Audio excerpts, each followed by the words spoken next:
Amin. Shalom. Selamat pagi Bapak Ibu Saudara yang terkasih dalam Tuhan. Pagi hari ini kita bersyukur ada kesempatan untuk kita beribadah kepada Dia dalam ibadah doa pagi.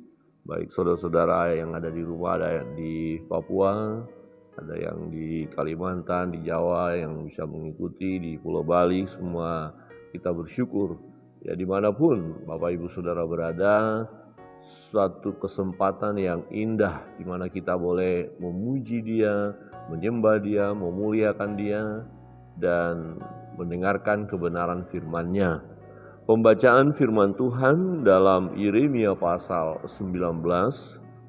Nah, kita melihat di sini Tuhan memberikan satu pelajaran kepada umat dengan memberikan satu ilustrasi ya melalui peraga, alat peraga, di mana Yeremia yang akan menjumpai seseorang dan ada di situ dikatakan pelajaran dari buli-buli yang pecah.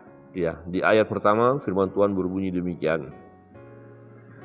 Beginilah pula firman Tuhan kepadaku, pergilah membeli buli-buli yang dibuat dari tanah, lalu ajaklah bersama-sama engkau beberapa orang tua-tua bangsa itu dan beberapa orang imam yang tertua. Kemudian berangkatlah ke lembah Ben Hinom yang di depan pintu gerbang beling. Serukanlah di sana perkataan-perkataan yang akan kusampaikan kepadamu. Katakanlah, dengarlah firman Tuhan, hai raja-raja Yehuda dan penduduk Yerusalem. Beginilah firman Tuhan semesta alam, Allah Israel. Sesungguhnya aku akan mendatangkan malapetaka kepada tempat ini, sehingga telinga orang yang mendengarnya mendenging.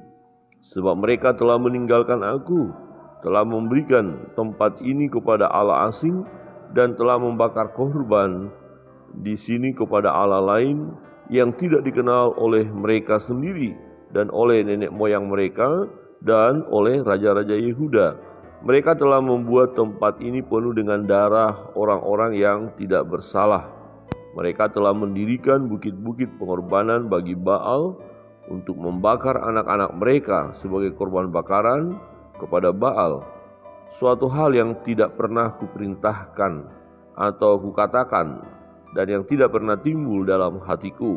Sebab itu sesungguhnya waktunya akan datang, demikianlah firman Tuhan, bahwa tempat ini tidak akan disebut lagi Tofet dan lembah Ben Hinom, melainkan lembah pembunuhan. Bapak Ibu Saudara yang terkasih dalam Tuhan, ayat-ayat seterusnya menunjukkan kedahsyatan murka Allah, ya bagaimana penghukuman itu terjadi. Nah, pelajaran yang penting di sini kita melihat melalui buli-buli yang dipecahkan. Yeremia disuruh oleh Tuhan untuk membeli buli-buli itu, nanti kemudian buli-buli itu dipecahkan. Apa artinya? Ya, jadi sesuatu yang sudah dipecahkan ini, buli-buli yang sudah dipecahkan ini, ya tidak berguna lagi, hancur, berantakan dan tidak bisa dibentuk.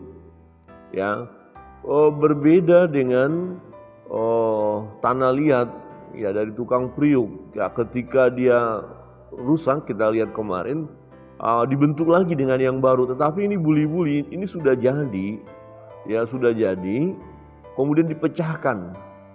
Ya, jadi setelah dipecahkan itu retak, pecah, berantakan, berserakan, dan tidak bisa dikumpulkan lagi untuk kemudian dibentuk. Nah, ini menunjukkan bagaimana Allah akan menghukum ya umat Yehuda atas kesalahan mereka, atas dosa mereka.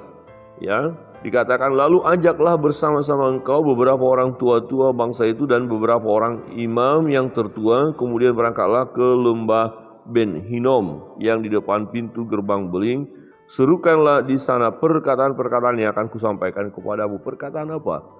Perkataan Allah kepada umat itu bahwa akan ada waktunya, ya terjadilah penghukuman itu. Bangsa itu, umat pilihan itu, ya akan dipecahkan, akan berserak, akan berantakan, ya akan hancur, akan menjadi umat yang tidak berguna lagi. Mengapa? Alasannya jelas sekali, karena mereka melakukan perbuatan-perbuatan yang mendukakan hati Tuhan. Ya, di ayat 4 jelas, mereka telah meninggalkan aku. Nah, orang-orang yang meninggalkan Tuhan, orang-orang yang tidak menyembah Allah lagi, ya orang-orang yang tidak peduli dengan kebenaran, ya orang itu akan mengalami penghukuman. Jadi jangan sampai kita tinggalkan Tuhan. Jangan sampai kita tinggalkan jalan-jalan Tuhan. Kita harus tetap iring Yesus, ya apapun tantangan pergumulan yang harus kita hadapi, ya. Seperti pujian berkata, meskipun aku susah menderita dalam dunia, ya, aku ikut Yesus, aku iring Yesus. Adakah kita sungguh-sungguh? Ya, tentu kita harus berkomitmen untuk mengikuti Yesus, sebab ya jika kita meninggalkan Dia, meninggalkan Tuhan, ya beralih ke lain hati, ya gitu ya, kita akan menderita, kita akan mengalami kesusahan. Seperti bangsa Yehuda yang keras kepala, yang tegar tengkuk, ya mereka meninggalkan Tuhan. Kemudian dikatakan telah memberikan tempat ini kepada allah-allah asing dan telah membakar korban di sini kepada allah lain yang tidak dikenal oleh mereka sendiri dan oleh nenek moyang mereka dan oleh raja Yehuda. Nah, kita jangan memberikan persembahan kita atau penyembahan kita kepada Allah yang tidak kita kenal. Ya, jadi pastikan dalam hidup ini bahwa kita sudah menyembah Allah yang benar. Ya, jangan menyembah berhala. Ya, jangan menjadi penyembah berhala, bahkan jangan memberikan korban-korban yang tidak semestinya ya kita lakukan. Ya, mereka telah membuat tempat ini penuh dengan darah orang-orang yang tidak bersalah. Jadi ada korban-korban, ya, darah orang yang tak bersalah. Jadi misalnya begini, saya pikir saya beribadah dengan cara yang benar, kemudian saya korbankan orang lain, ya saya bunuh orang lain, ya dengan satu pemikiran bahwa ini Tuhan kehendaki, padahal tidak. Wah, ini satu dosa, ya, satu kengerian yang luar biasa. Mereka telah mendirikan bukit-bukit pengorbanan bagi Baal untuk membakar anak-anak mereka. Nah, Tuhan tidak pernah memerintahkan bahwa seseorang harus mengorbankan anaknya untuk Allah, untuk Tuhan. Wah, ini ngeri kali ya.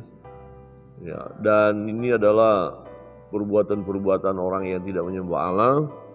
Masih ada sampai sekarang di suku-suku tertentu, ya.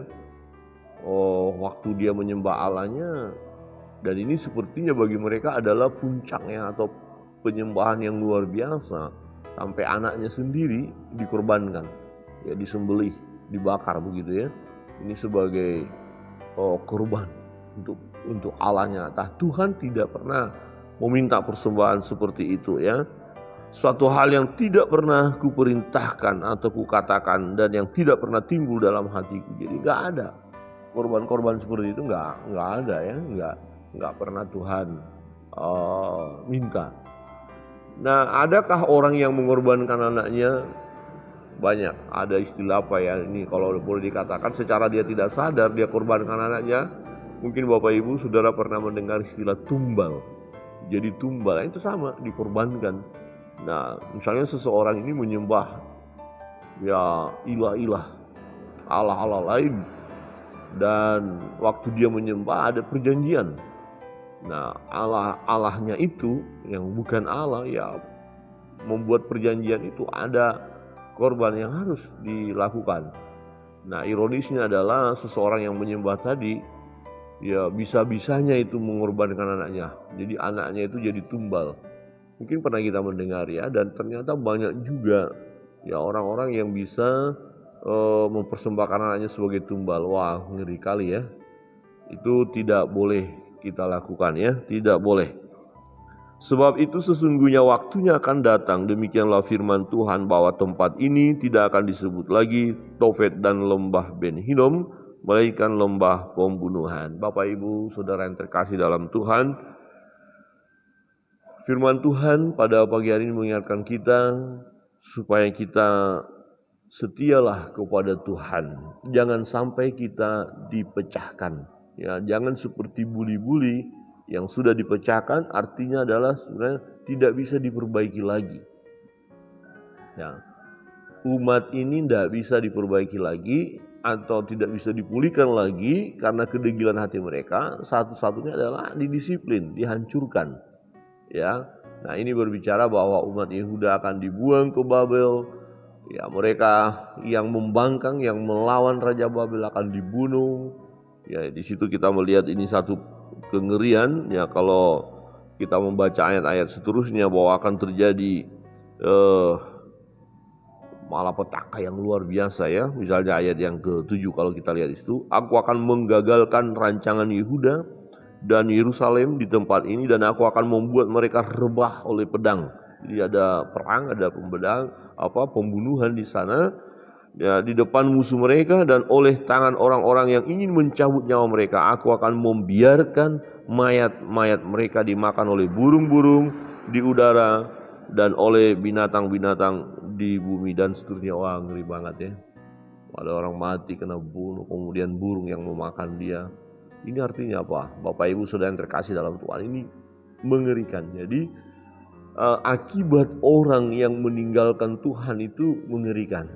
Ya, bahkan di kemudian hari, di masa yang akan datang, di kehidupan yang akan datang, akan mengalami kematian yang abadi. Orang yang tidak percaya kepada Tuhan, yang tidak mengandalkan Tuhan dalam hidupnya, yang kecenderungan hatinya melakukan hal yang jahat, yang tidak mau bertobat, ya, di dalam kehidupan masa kini dia mengalami penderitaan, matinya pun sengsara, dan bahkan di masa yang akan datang dia akan masuk neraka. Ya, tetapi orang-orang yang setia, yang taat, yang mau mendengar suara Tuhan, yang mengiringi Yesus, mengikut Yesus, ya, yang setia sampai garis akhir masa kini, dia akan diberkati Tuhan. Bukan berarti nggak ada masalah, tetap ada masalah, ada pergumulan dalam hidup, tetapi ada kekuatan, kemampuan untuk menghadapinya. Tetap ada sukacita, ada pengharapan, ya, ada pertolongan Tuhan, ada pemulihan, ada kasih sayang Tuhan yang melimpah di dalam hidup kita. Dan masanya akan datang ketika kita sudah meninggalkan dunia ini, ya, kembali kepada Allah, ada rumah Bapa, dan pasti masuk surga, ya, tidak masuk neraka. Untuk itu marilah kita terus bersyukur, tetap setia menjadi pengikut Kristus, tetap setia melayani Tuhan, tetap setia beribadah kepadanya. Jangan beribadah kepada Allah-Allah lain yang tidak kita kenal. Ya, hanya satu-satunya Allah yang hidup, yang berkuasa, yang menyelamatkan kita, yaitu Yesus Kristus, Tuhan dan Juru Selamat kita. Ya, Allah Bapa, Anak, dan Roh Kudus, Allah Tritunggal itu, kepadanya lah kita menyembah. Kiranya Tuhan memberkati kita.